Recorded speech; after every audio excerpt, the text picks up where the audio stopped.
je vais explorer l'une des plus grandes énigmes de l'archéologie, les lignes Nazca.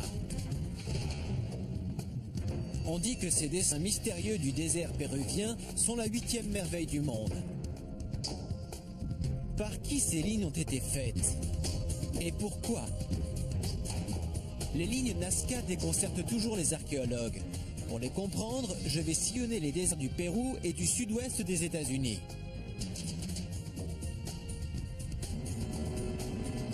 Je vais partir à l'aventure dans les airs, sur la mer et même sous le désert. À la recherche de la vérité, je ne reculerai devant rien. C'est surprenant.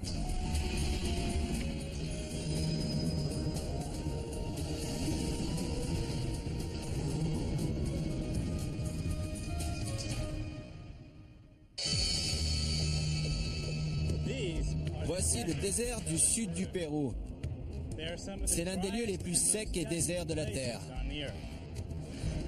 Je suis Josh Bernstein et je suis venu ici pour percer l'un des grands mystères archéologiques, les lignes Nazca du Pérou.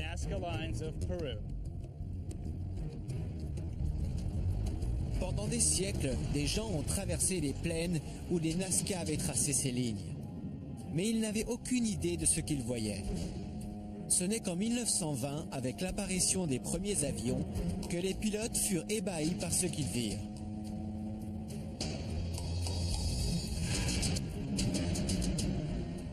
Pour la première fois, ils se rendirent compte que les lignes formaient un gigantesque complexe figure géométrique appelé géoglyphe, qui recouvrait le désert. Qui les a faites? Et pourquoi? Le mystère des lignes Nazca était né. La plaine Nazca est la vallée de la mort sud-américaine. Il y règne une chaleur étouffante et il ne pleut que très rarement. Situé entre l'océan Pacifique et la cordillère des Andes, c'était le lieu de résidence d'une culture agnatique. Le peuple Nazca qui vécut entre le 4e et le 9e siècle ne laissa aucune grande ville. Ils vivaient le long des vallées fertiles et des rivières qui traversaient le désert. Ils ont construit leurs motifs monumentaux sur les plaines de ces vallées. Les lignes Nazca sont devenues l'un des plus grands mystères archéologiques du monde. Je suis venu ici pour percer ce mystère. Voici la ville Nazca qui compte environ 30 000 habitants. Elle a beaucoup évolué, mais une chose n'a pas changé.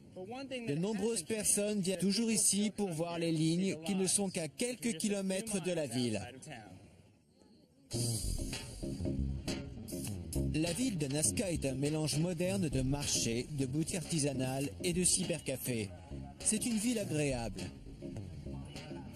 Mais pour commencer cette exploration, je préfère m'éloigner des boutiques et m'approcher de plus près de ces lignes. Le meilleur moyen de voir les lignes, voire même le seul, est d'aller dans les airs.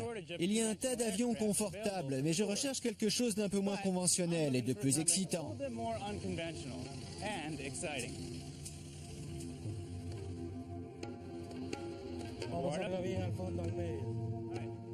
Eduardo Herran est la personne qui connaît le mieux les lignes Nazca. Il les survole depuis plus de 26 ans. C'est sans danger? Oui, ça l'est. Je crois que je pèse plus lourd que ce truc. Oui, mais c'est ce qu'il y a de mieux. Le meilleur moyen de voir les lignes? Oui, pour les voir, c'est l'idéal. C'est un ULM, c'est ultra léger. Ma vie est dans vos mains. Ah oui? Ouais. Eduardo a découvert et recensé lui-même 324 lignes et motifs. C'est un passionné. Il a survolé ces lignes pendant 12 000 heures. 12 000 heures au-dessus des lignes? Oui, en 26 ans. C'est fou. Complètement. Allons les voir. Allons-y. Allez les gars, on y va. C'est très léger. En avant pour les lignes Nazca. Eduardo m'apprend qu'il a déjà eu quelques incidents avec cet appareil. Il a même failli y laisser sa peau une fois. Ce n'est pas vraiment ce que j'ai besoin d'entendre, mais je ne vais pas me dégonfler. Est-ce qu'une aile est déjà tombée? Il veut jouer, moi aussi. Ce petit appareil semble assez fragile, et je pense qu'il l'est.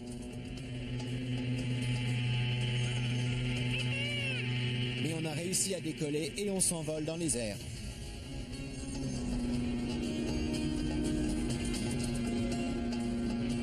Alors que l'on prend de l'altitude et que j'aperçois enfin la pampa du désert Nazca, je commence à me détendre et à scruter le sol.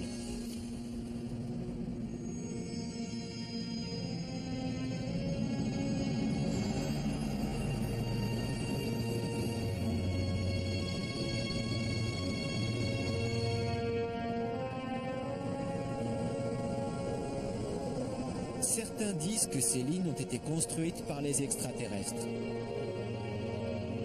En les voyant, je comprends pourquoi. Beaucoup ressemblent à des pistes d'atterrissage. Pourquoi ce peuple ancien a-t-il créé des figures uniquement visibles du ciel? Elles sont très grandes. Il y en a partout. Oui.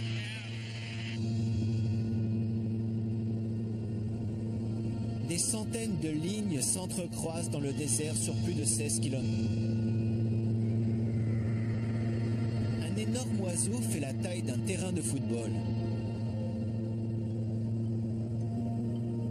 Un singe, un peu plus dur à deviner. Oh, la queue! Une araignée! L'araignée fait environ 200 mètres de long. Une baleine émerge du désert et un jet d'eau sort de son évent.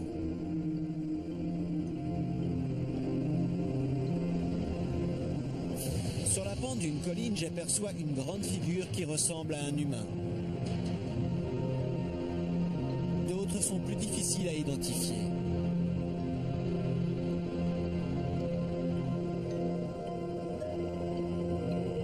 L'une d'entre elles attire mon attention. C'est quoi celle-là? Ça ressemble à une fleur. Eduardo me dit qu'il ne l'avait encore jamais vue. Toutes mes félicitations, vous en avez trouvé une. Sérieux? Oui. C'est incroyable. Au cours de mon premier vol au-dessus des lignes, j'ai réussi à découvrir une figure. Hey! Il y a des milliers de figures. Eduardo en a découvert 324. J'ai vraiment eu une chance extraordinaire d'en découvrir une dès mon premier vol et de l'avoir photographiée. J'en ai trouvé une. J'ai tellement survolé cette zone. C'est la première fois que je vois cette fleur. La fleur. Ça fait 325 figures maintenant. Mon premier vol au-dessus des lignes Nazca et j'en trouve une. Je lui ai demandé ce que c'était, il a dit « Hey, vous en avez trouvé une, merci, c'était génial. » Félicitations, une nouvelle figure. Incroyable, incroyable. Vous vous souvenez, j'ai dit, qu'est-ce qu'il y a? J'ai regardé, j'avais jamais vu cette figure. Et aujourd'hui, vous avez pris la première photo. J'ai besoin de cette photo. C'est une vraie découverte, c'est pas une blague? Non, hier j'en avais 324 et aujourd'hui on en a 325. C'est incroyable. Merci. C'était génial. Même sans ma découverte d'un géoglyphe, les lignes auraient captivé mon imagination. Que signifie-t-elle? Pourquoi y en a-t-il autant? Il est temps de partir dans le désert pour chercher les réponses. Un nom a toujours été associé aux lignes Nazca, celui de Maria Reich. Cette surprenante femme allemande a dédié la plus grande partie de sa comprendre les lignes jusqu'à sa mort en 1998. Elle a étudié pendant 60 ans les plaines Nazca. Obsédée par le mystère de ces lignes, elle s'est approchée de presque toutes les figures en passant souvent la nuit à la belle étoile.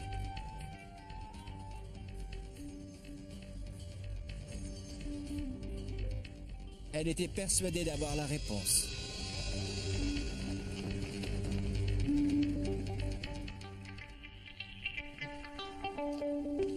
Pour en savoir plus sur sa théorie, je vais rencontrer la principale disciple de Maria Reich, Anna Maria Cogorno. Anna Maria a travaillé avec la célèbre archéologue allemande dans les dernières années de sa vie. Anna Maria, j'espère qu'elle va pouvoir m'éclairer sur cette théorie, si souvent remise en cause. Je viens de survoler les lignes Nazca et j'avais vraiment hâte d'être ici. Ce sont des lignes? Oui, venez voir. La première chose que je remarque, c'est qu'il est très difficile de discerner les lignes sur le sol. Elles semblent tellement plus grandes vues d'en haut. C'en est une? C'est juste le bord d'une ligne. Du ciel, elles sont tellement grandes. Mais ce n'est que le bord. Alors ça, c'est un bord. Ce sont les bords, juste là. Attendez, Anna Maria, ce sont les lignes Nazca? Oui. D'accord, je regarde ça en me disant que c'est une ligne Nazca. Allons un peu par là. Entendu. Mais si vous venez au milieu... Ça, c'est une ligne Nazca. Oui. Là, c'est énorme, comme quand j'étais là-haut. Vous pouvez voir droit devant. C'est un grand chemin. Comment ont-ils fait ça? Tout ce qu'ils avaient à faire, c'était pousser les pierres et les cailloux sur les côtés pour réaliser ces géoglyphes. Ils bougeaient juste les cailloux. Je pensais qu'ils apportaient les pierres ici pour construire ces motifs. Mais en fait, ils nettoyaient le sol. C'est très simple, mais aussi très logique. Donc toute cette plaine est recouverte de roches foncées. Absolument. À cause d'un déluge incessant il y a des millions d'années. En dessous, il y a de l'argile jaunâtre qui fut recouverte par des roches volcaniques contenant du fer et des petits cailloux. Ça vient de ce déluge. Ça vient d'un volcan. Oui. Ces roches sont donc restées à la surface jusqu'à ce que les Nazca en fassent des figures il y a 2000 ans.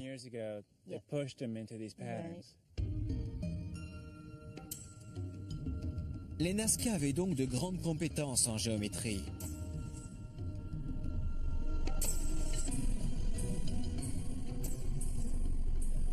Une fois qu'ils avaient mis en place corde, ils faisaient le tracé de la figure.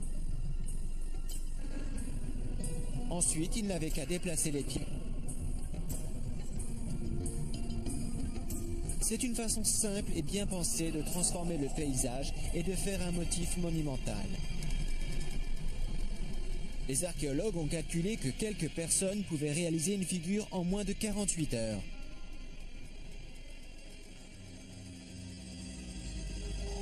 Je suis également surpris que ces lignes soient restées intactes pendant autant de temps. Mais il y a deux raisons à cela. Le sable a un fort taux de gypse. Il est donc très humide la nuit avec la rosée et les pierres se collent dans le sol. De plus, les roches absorbent tellement de chaleur pendant la journée qu'elles créent un coussin d'air chaud au-dessus d'elles qui les protège du vent. De ce fait, toutes les marques faites dans le désert restent pendant des siècles. Des traces de roues de voitures faites dans les années 20 sont toujours visibles. J'ai donc compris comment ils avaient fait les lignes. Maintenant, je veux savoir pourquoi ils les ont faites. Selon Anna Maria Cogorno, c'est l'endroit idéal pour parler de la théorie de Maria Reich. Formidable. Maintenant, je vois le trapézoïde. Ça veut dire quoi? L'objectif était de positionner les lignes et les figures en fonction de la Lune, du Soleil et des étoiles, des lignes de solstice. Donc le 21 décembre, qui marque le début de l'été ici et de l'hiver chez moi. Cette ligne pointe vers l'horizon où le soleil se lève. C'est ça. Les lignes pointent par exemple vers l'horizon et les figures représentent les constellations. Cette idée est fascinante. Maria Raj croyait que les anciens Nazca construisaient les lignes pour réaliser une gigantesque carte des étoiles. Les figures étaient des constellations. Les lignes dirigées vers l'ascension des étoiles leur permettaient de repérer les saisons. Si cela est vrai, les Nazca feraient alors partie des plus grands astronomes du monde antique.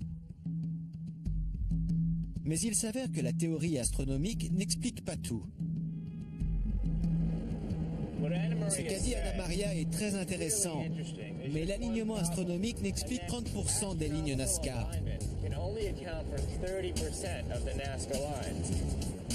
Si vous tracez une ligne dans le désert, vous avez chance sur 3 pour qu'elle se dirige vers un point de l'horizon. L'idée de la constellation est aussi aléatoire. Si vous regardez le ciel quand il fait nuit, vous pouvez imaginer autant de formes et de figues que vous voulez. L'un dans l'autre, la théorie astronomique ne semble pas nous conduire très loin. Je suis sur la trace d'un grand mystère géologique, les célèbres lignes Nazca du Pérou. À la grande surprise du pilote vétéran Eduardo Herrán, j'ai découvert une nouvelle ligne Nazca. On en a trouvé une! Merci, c'était génial. On m'a également expliqué que les lignes étaient en fait un grand observatoire astronomique. Mais cette ancienne théorie a été complètement discréditée. Il doit y avoir une autre explication. Avant d'aller plus loin, il faut que je me rapproche des Nazca qui ont disparu il y a plus de 1000 ans. J'ai vu les lignes qu'ils ont tracées et l'environnement surprenant dans lequel ils vivaient. Mais je ne sais vraiment pas qui ils étaient. Pour cela, je vais me rendre au cimetière Chochilla dans le désert. Deborah McLaughlin est une spécialiste des Nazca. Qu'est-ce que c'est? C'est l'un des 13 tombeaux qu'on a trouvé ici. Il y a plusieurs momies à l'intérieur. C'était des Nazca? Oui, ce sont ceux des derniers Nazca, mais le cimetière a été utilisé pendant bien plus longtemps que ça. Le peuple Wari s'en servait. C'est la culture qui a vécu après les Nazca. Entre le 7e et le 9e siècle. Oui, Pré-Inca, post-Nazca. c'est ça. Pour protéger les squelettes, les archéologues les ont rassemblés dans des fosses.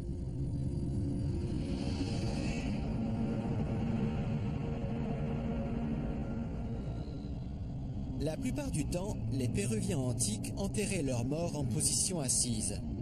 Pendant de longues années, les morts recevaient des offrandes de la part des vivants. Au fil, on les a oubliés.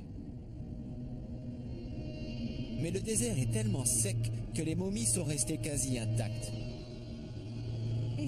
La plupart des squelettes n'ont pas été momifiés artificiellement. On leur a enlevé les intestins et avec le climat sec et la chaleur, ils se sont momifiés naturellement. Aux alentours de ces fosses se trouve un paysage que je n'avais encore jamais vu. Le désert est recouvert de fragments de squelettes humains. Ces os, ce sont des os humains. Oui, Et ils restent là. c'est le morceau d'un crâne. C'est un peu sinistre. Et il y en a partout. On trouve quelques os encore entiers et quelques crânes, mais en général, ce ne sont que des morceaux. Il y a des restes de coton là, juste là. Ici. Oh mon Dieu. Ce sont des habits. Ce sont les vêtements des momies qui sont enterrées là. Il y a donc quelqu'un là-dessous. Oui, Il y a sûrement des personnes partout. c'est un très grand cimetière. Et on voit les os à cause de l'érosion. C'est flippant.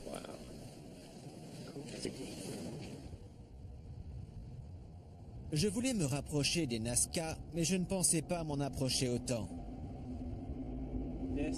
C'est un souvenir surréaliste et très viscéral de ce peuple.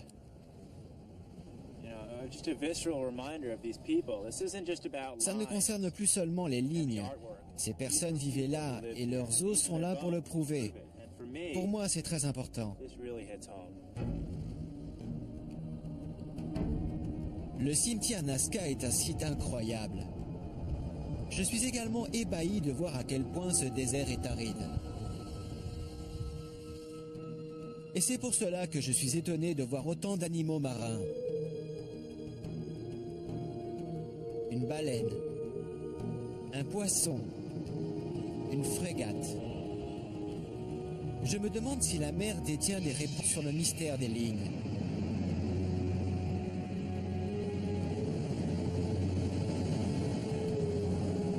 En arrivant sur la côte, je découvre un paysage absolument magnifique.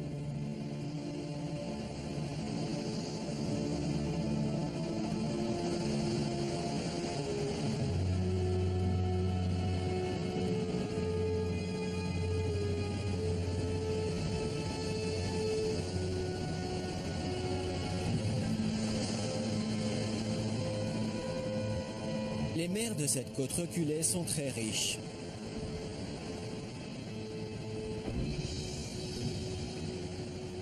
Apparemment, les pêcheurs locaux utilisent toujours les mêmes techniques que les Nazca.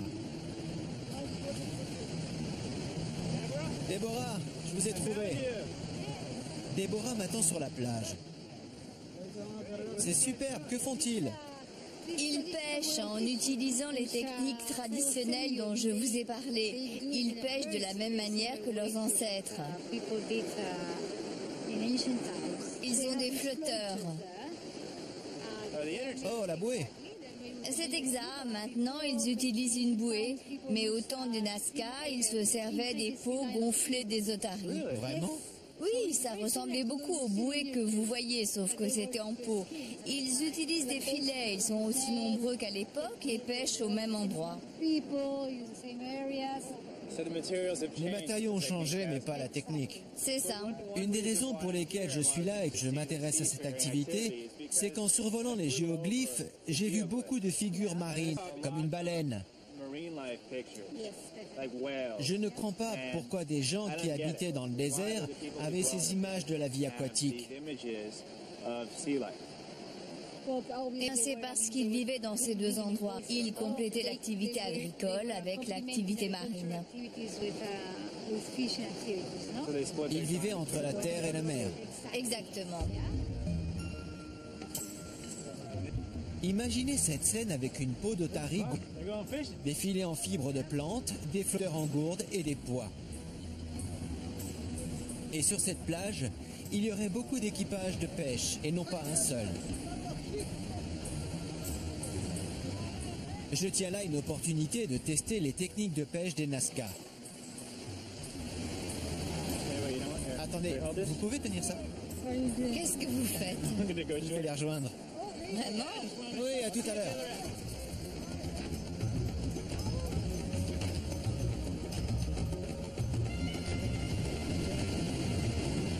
L'eau est froide et le courant est très fort.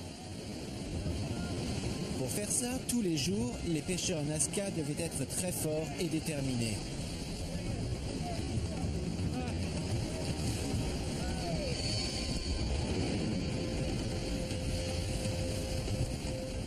Il faut pousser la bouée avec le filet placé au-dessus et former un arc.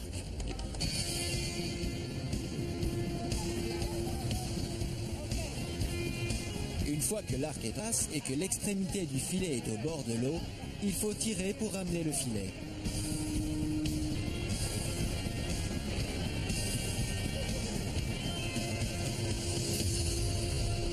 Au début, l'eau était gelée.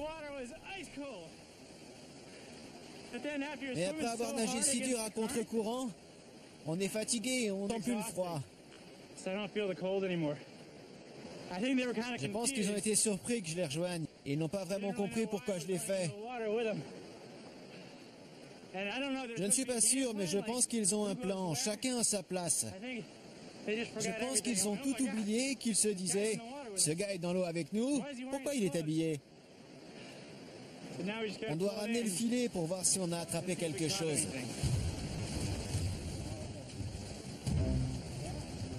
En tirant le filet, je me demande si c'est à partir de telle expérience que les Nazca réalisaient leurs figures dans le désert.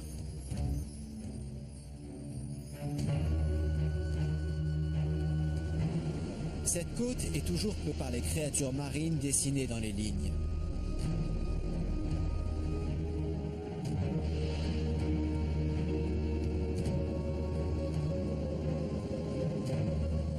Peut-être dessinaient-ils simples animaux qui les entouraient.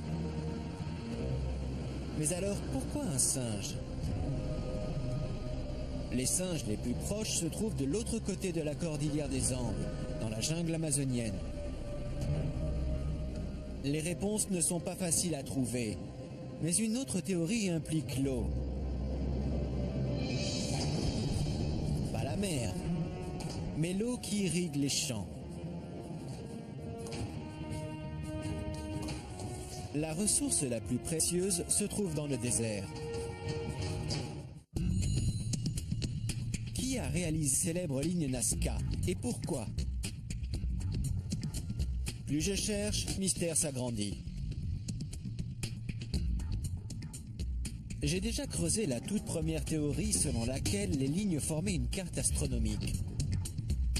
Mais au final, cette explication n'est que partielle. Seulement 30% des lignes marquent des points de solstice, correspondent aux constellations. J'ai désormais le pressentiment que les lignes ont une explication beaucoup plus pratique et qu'elles ont quelque chose à voir avec l'eau. Les Nazca vivaient dans une zone extrêmement sèche. Leur plus grand problème devait sûrement être l'eau. Lorsqu'on allait à Anna Maria Cogorno, m'a expliqué qu'une théorie relie directement les lignes à l'eau. Il s'avère que sous le désert se trouve un grand nombre d'aqueducs souterrains. Selon la théorie de l'eau, les lignes ne pointeraient pas vers les étoiles, mais vers ces sources d'eau souterraines. Anna Maria veut me montrer quelque chose. Des aqueducs. Le peuple Nazca a construit ces aqueducs et je dois absolument y entrer pour les explorer. Ils ont construit ça il y a 2000 ans? Oui, et ils s'en servent toujours. Qu'est-ce qu'ils sont en train de faire? Ils les nettoient, ils enlèvent les algues pour que l'eau coule. D'où vient l'eau? Des nappes phréatiques. C'est l'eau de la terre? Oui, c'est ça. Sans cette eau, ils ne pouvaient pas vivre. C'est vrai. Ils surveillaient le niveau d'eau et contrôlaient ce système. Je voudrais voir exactement comment les Nazca ont creusé cet aqueduc dans le sol. Je vais maintenant me plonger dans une ligne Nazca.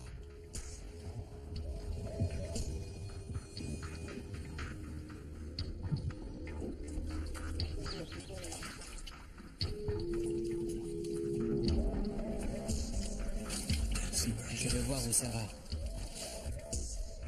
À l'intérieur, c'est étroit, humide et l'odeur est forte. C'est ce à quoi on peut s'attendre dans un aqueduc vieux de 2000 ans. Par contre, il a été magnifiquement entretenu. C'est incroyable. Vous réalisez que ça a été construit il y a 2000 ans. Regardez, des rigoles parfaites sous le désert. C'est ahurissant.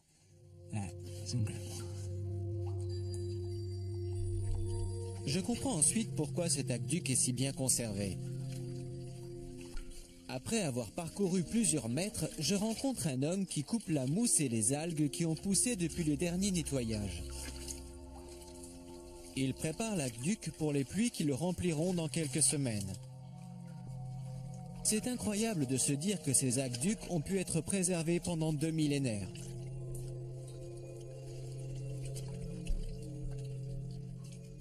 Tous les 50 mètres environ, il y a une entrée en spirale. ce qui facilite l'accès à ce système d'eau. Vues du ciel, ces entrées sont impressionnantes et ressemblent à des pas de vis géants. Ce système d'eau remarquable irrigue toujours de grandes zones du désert.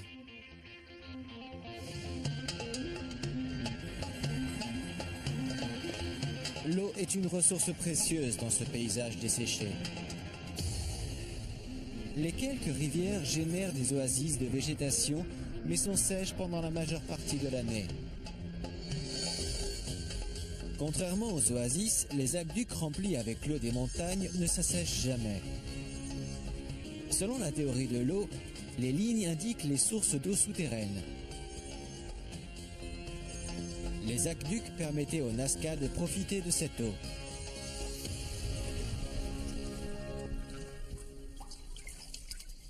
Après avoir franchi 40 mètres, l'aqueduc se rétrécit de plus en plus. Je me demande ce que je vais bien pouvoir trouver au bout. Comment tout ça est connecté? L'eau se jette-t-elle juste dedans ou y a-t-il un canal dans le tunnel? Voyons si je peux vous donner une idée de ce que je vis. Sans compter que je rampe, il fait froid et ça sent la boue. La boue n'est pas stagnante vu qu'ils viennent de nettoyer. Mais quand même, il y a une odeur de terre qui est là depuis longtemps. Je persiste, mais c'est de plus en plus dur. Ça se rétrécit. Très vite, je me rends compte que je ne vais pas pouvoir atteindre l'extrémité de cet aqueduc. C'est beaucoup plus petit que ce que je pensais.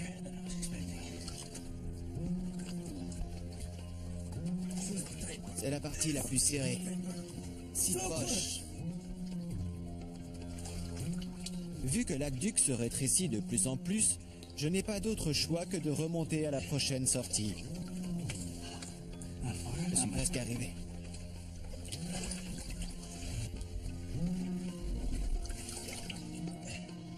Je suppose que les Nazca étaient plus petits que moi. Je suis vraiment impressionné. Je ne me doutais pas qu'il y avait des aqueducs en Amérique du Sud, et encore moins construits il y a 2000 ans. La technologie avec laquelle ces gens ont conçu et protégé cet incroyable système d'eau, je reste bouche bée. Je suis stupéfait.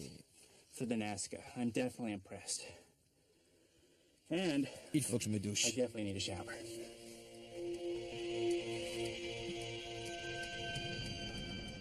Est-il alors possible que les lignes Nazca se dirigent vers les sources d'eau souterraines? J'ai découvert que des géologues ont trouvé un rapport entre les failles géologiques souterraines et les aqueducs Nazca. De nombreuses lignes pointent vers des sources d'eau situées soit dans la montagne, soit en souterrain.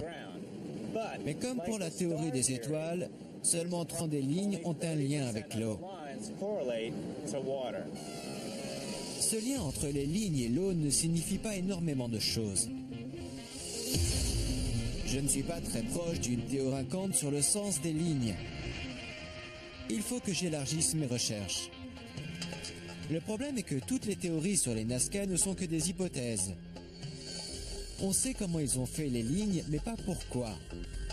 Cependant, il existe d'autres géoglyphes, ailleurs, en Amérique, sur lesquels on en sait davantage. J'ai exploré les déserts et les côtes du sud du Pérou pour essayer de comprendre le mystère des lignes Nazca. Les deux grandes théories sur les géoglyphes géants, à savoir la carte astronomique et ses aqueducs souterrains, s'avèrent être incomplètes. Les lignes gardent leur mystère.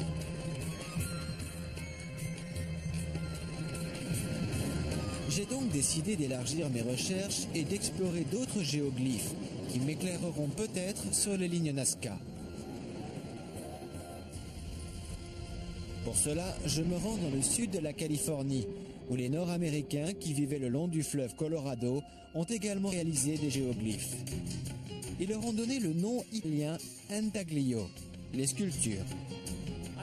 J'espère que les géoglyphes du désert Moya vont m'éclairer sur la signification des lignes Nazca. Le meilleur moyen pour les voir, c'est en les survolant.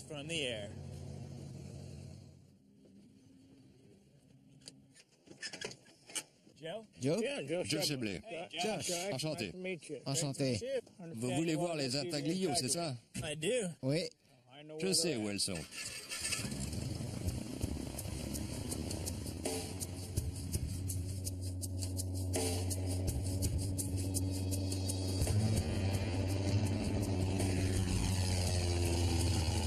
L'aéroport se situe dans les plaines de la petite ville de Blythe et l'avion nous emmène dans une chaîne de montagnes basses. Les Antaglios sont sur les pentes des basses collines. En frôlant les montagnes, je remarque la similitude entre le paysage sec du Liave et celui des plaines Nazca.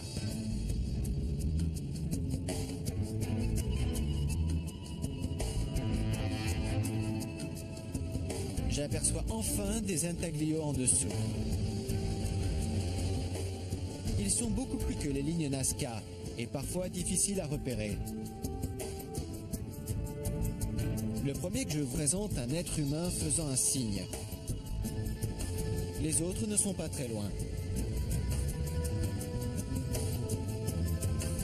Il y a une autre figure humaine. À côté se trouve un animal. Difficile à dire de quoi il s'agit. Ils sont très intrigants. Je connais les lignes Nazca, mais je ne savais pas qu'il y avait des géoglyphes aux États-Unis. Mais pourquoi ces peuples se donnaient autant de mal pour créer ces formes au milieu d'un environnement hostile? Qu'est-ce que ça signifie? J'ai hâte qu'on atterrisse pour pouvoir les approcher de plus près. Ce qui distingue les Antaglios des lignes Nazca, c'est que leurs descendants directs vivent toujours sur les mêmes terres. Mon premier interlocuteur est Loré Cachora, un archéologue du peuple originaire. En tant que descendant de ce peuple, que pouvez-vous me dire sur les Antaglios? Ils les utilisaient lors de rituels religieux. Il y en a de deux sortes. D'un côté, vous avez le bien-être et de l'autre, vous avez le mal. Quand on les regarde, on parle du négatif et du positif, du côté négatif et positif de la vie. Des forces cosmiques qu'entourent ces géoglyphes? Oui. Ils utilisaient donc les géoglyphes pendant leur cérémonie. Oui, et ils les utilisent un tas d'autres choses. Pour trouver la connaissance et la sagesse et tout ce que l'on peut chercher. Ce que vient de me dire Loré sur les Antaglios est une révélation. Leur sens n'a rien à voir avec l'astronomie ou l'eau. Tout est lié à la religion. Ces géoglyphes proviennent des mythes de la création de leur peuple. Loré me dit que ces sites servaient aussi pour les différentes quêtes et les cérémonies importantes. Les lignes Nazca servaient-elles aux mêmes choses? Cela expliquerait pourquoi les Nazca passaient autant de temps à les créer. À l'image des Antaglios, les figures représentent peut-être les dieux qui créaient les Nazca. Est-il possible que les Nazca aient tenté de transformer le désert en un paysage sacré, une grande arène où ils pouvaient faire leurs cérémonies? Je vais rejoindre quelqu'un qui en connaît rayon sur les géoglyphes, David Whitley. Qu'est-ce que les géoglyphes de Blythe peuvent nous apprendre sur ceux de Nazca? Ce qui est intéressant ici, c'est que nous avons des témoignages historiques et contemporains d'Américains qui expliquent pourquoi ils ont été faits et comment on s'en servait lors des cérémonies. Mais ces explications ne sont peut-être pas valables pour la création et l'utilité des lignes Nazca. Toutefois, ça nous donne une idée sur la vie des peuples traditionnels et ça nous aide à comprendre ces figures. C'est un bon point de départ pour une enquête archéologique. Les intaglios sont fragiles, tout comme les lignes Nazca s'y faire. L'écleutre pas très méchant. Ils ont procédé comme les Nazca en poussant la croûte volcanique pour dévoiler le sable. Oui, ils ont gratté le sol du désert. Qu'est-ce que ça veut dire?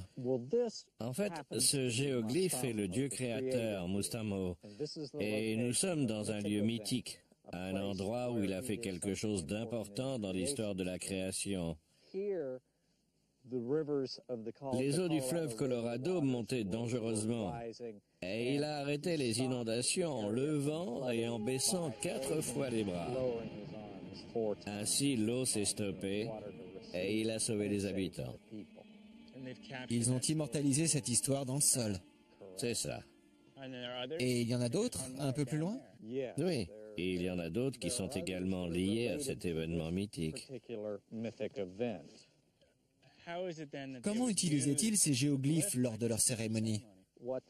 Lors d'un pèlerinage rituel, ils venaient ici et utilisaient un point comme celui-là, là où un événement important avait eu lieu, et ils dansaient dessus ou faisaient une cérémonie.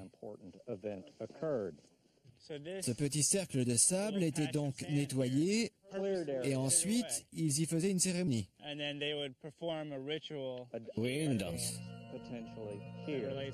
Liée à ce géoglyphe? Oui, pour commémorer cet événement mythique.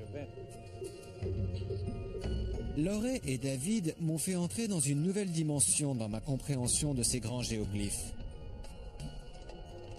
Dans le Moyave, ces figures étaient des sites cérémoniaux. Je veux maintenant savoir si les lignes Nazca l'étaient aussi. Ma recherche de la signification des lignes Nazca m'a conduit dans le sud de la Californie. Pourquoi les anciens Américains traçaient-ils des lignes géantes et des figures dans le désert? Les théories de cartes des étoiles ou de cartes d'eau souterraines ne sont que des hypothèses. En Californie, j'ai découvert une théorie différente reliée à la religion. Les mystérieux géoglyphes étaient les lieux de grandes cérémonies où les dieux de la création étaient vénérés. Les lignes Nazca ont-elles la même signification? Je me rends compte que je ne sais pratiquement rien sur les rituels Nazca. Il est temps de retourner au Pérou et de suivre cette nouvelle piste. En arrivant à Lima, je décide de visiter le musée archéologique. Elsa Tomasto est la conservatrice de la plus grande collection Nazca au monde. Ce sont des araignées? Oui. C'est comme le géoglyphe. Je cherche des preuves de rituels Nazca. Elsa ne met pas longtemps à m'en montrer. Elle m'a pris par surprise. Ce sont des urnes cérémoniales. Ces figures, c'est quoi? Des têtes trophées. Des têtes trophées? Oui, regardez ici. Et là, il y a la main avec la tête, et là, le cou est coupé. C'est bien une tête trophée. Oui. Le mystère des Nazca augmente. Qui étaient-ils? Je les ai perçus comme des astronomes, des ingénieurs et des fermiers. J'apprends maintenant qu'ils étaient aussi des chasseurs de têtes.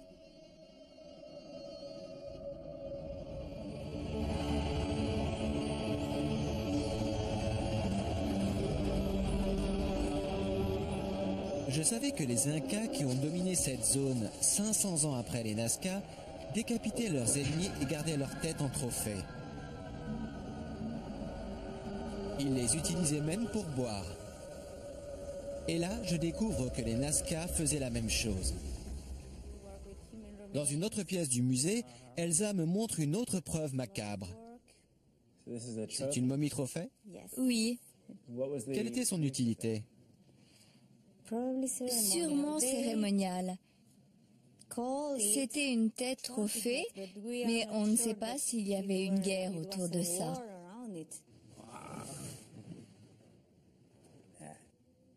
Je peux la tenir? Oui, mais faites très attention.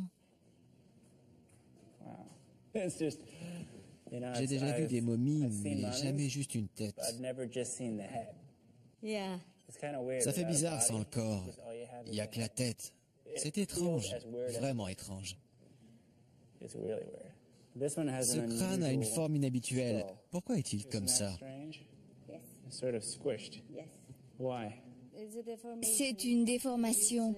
Ils ont utilisé un déformateur quand ils étaient bébés. Il se déformait donc volontairement. On voit autre chose. Ils enlevaient la peau pour nettoyer le crâne et enlever tous les muscles et tissus pour que ça sèche bien. Et ensuite, ils remettaient la peau.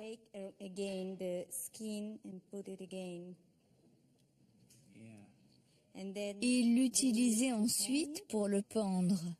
Il le pendait par ses propres cheveux.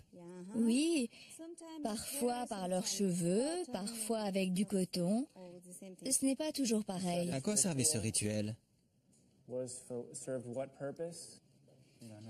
Peut-être à obtenir quelque chose des dieux. C'était donc des offrandes. Elsa me dit que la plupart des têtes trophées étaient des Nazca. Ce sont peut-être des preuves de cérémonies violentes et de sacrifices humains, plutôt que de conquête ou de guerre.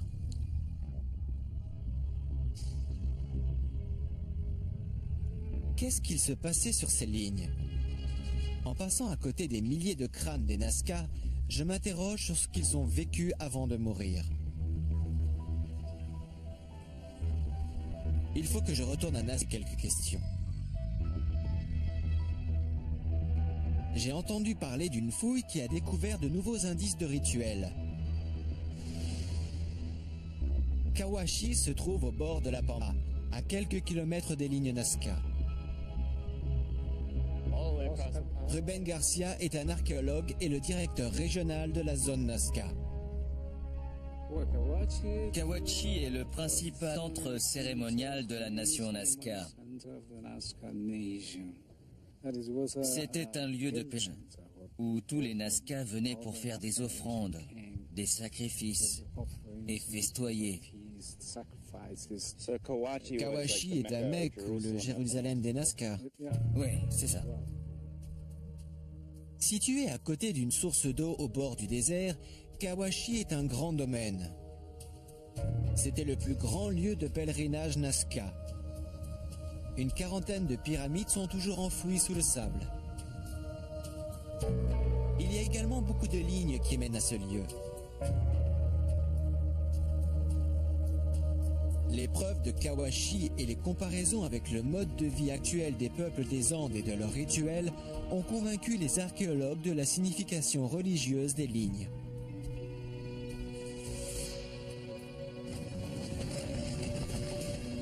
Beaucoup sont associés à la fertilité. Ruben a préparé une démonstration du symbole Nazca le plus connu. Ces spirales représentent la coquille d'une conque, autrefois utilisée pour appeler les dieux des montagnes et les nuages pour la pluie.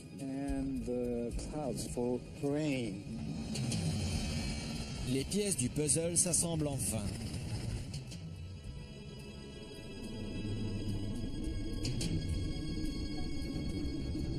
La plupart des archéologues pensent désormais que les lignes étaient des chemins sacrés sur lesquels les Nazca pratiquaient leurs cérémonies.